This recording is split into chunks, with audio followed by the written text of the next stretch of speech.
শিয়ালের চালাকি। একদা কোনো এক স্থানে এক শিয়াল ছিল। সে এতই লোভী ছিল যে যার কাছে যা দেখতো তাই চুরি করত। এইভাবেই একদিন সে এক শহুরে বাবুর কাছ থেকে এক জোড়া নতুন জুতো চুরি করলো। কিন্তু শিয়াল তো বনে বাজারে থাকে, নতুন জুতো পরে সে কি করবে? তাই শিয়াল ভাবলো জুতো জোড়াকে অন্য কাজে লাগাতে হবে। এই জুতোর লোভ দেখিয়ে মানুষকে ঠকাতে হবে। এরপর একদিন সে দেখলো একটা চোর দুটো নাদুস নুদুস হাঁস নিয়ে জঙ্গলের পথ দিয়ে হেঁটে যাচ্ছে।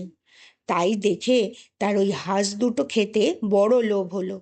সে ভাবলো চোরের উপর বাটপারি করবে। তখন সে এক বুদ্ধি বের করলো।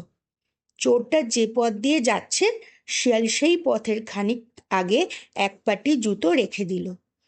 চোর হাঁস দুটো নিয়ে যেতে যেতে পথের নতুন জুতোটা পরে থাকতে দেখে ভাবলো, এক পাটি জুতো দিয়ে আর কি হবে, দুটো হলে না হয় পায়ে দেওয়া যেত।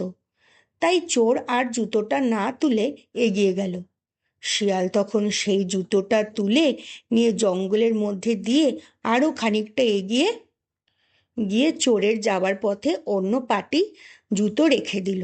চোর যেতে যেতে পথে আরেক জুতো পরে থাকতে দেখে ভাবলো, আরে, আসার পথে যে জুতোটা দেখে এসেছি সেটা তুলে আনলে তো একজোড়া নতুন জুতো হয়।